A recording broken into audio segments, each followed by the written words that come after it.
Welcome to my channel દોસ્તો ટેકની વાતો ચેનલમાં તમારું સ્વાગત છે।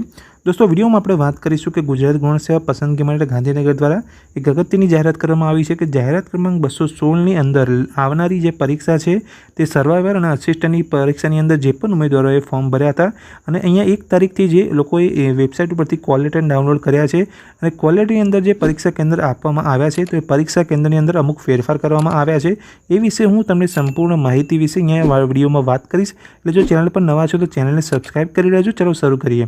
તો દોસ્તો જે પણ ઉમેદવારોએ કોલ લેટર ડાઉનલોડ કર્યા છે જે આવનારી જે જાહેરાત ક્રમાંક 216ની જે પરીક્ષા છે એ પરીક્ષાની અંદર જે પણ ઉમેદવારોએ અહીંયા કોલ લેટર ડાઉનલોડ કર્યા છે તો અમુક ઉમેદવારોની જે લિસ્ટ હું તમને આગળ બતાવીશ તો એ લોકોએ અહીંયા જે પરીક્ષાનું કેન્દ્ર જે કોલ લેટરમાં આપેલું છે તે એ લોકોએ ગણવાનું નથી। એની અંદર પરીક્ષાના કેન્દ્રની અંદર અમુક ફેરફાર કરવામાં આવ્યા છે।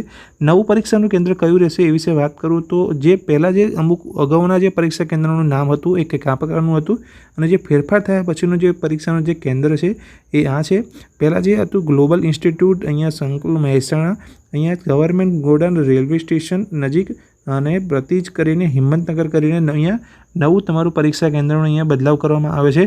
તો આ જે જાહેરાત ક્રમાંક જે 216ની જે સર્વાઈવર અને આસિસ્ટન્ટની પરીક્ષાની અંદર જે પણ ઉમેદવારોએ ફોર્મ ભર્યા છે તો આ વસ્તુનું તમારે ધ્યાન રાખવાનું છે તો કયા ઉમેદવારોના પરીક્ષા કેન્દ્રમાં અહીંયા ફેરફાર કરવામાં આવે છે એનું પણ અહીંયા લિસ્ટ તમે જોઈ શકો છો।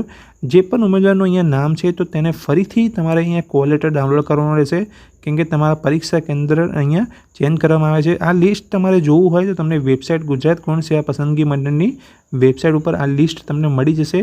ઉમેદવારોને તમારે અહીંયા ચેક કરી લેવાનું જો તમારું નામ અને તમારું જે અહીંયા કન્ફર્મેશન નંબર હોય તો તમારે ફરીથી કોલ લેટર ડાઉનલોડ કરી લેવાનું છે અને કોલ લેટરની અંદર તમારું પરીક્ષા કેન્દ્ર ચેન્જ થઈ ગયું હશે। જે પહેલાં તમે જે કોલ લેટર ડાઉનલોડ કર્યો હશે તે કોલ લેટરની અંદર આ એડ્રેસ તમને આપવામાં આવ્યું હશે પણ નવા કોલ લેટરની અંદર તમને આ એડ્રેસ આપવામાં આવેલું છે તો તમારે ફરીથી અહીંયા કોલ લેટર ડાઉનલોડ કરી લેવાનો છે। આ એક ખાસ બાબતનું જે અહીંયા પરીક્ષા કેન્દ્ર ચેન્જ કરવામાં આવ્યું છે એ વિશે મેં તમને અહીંયા માહિતી આપી।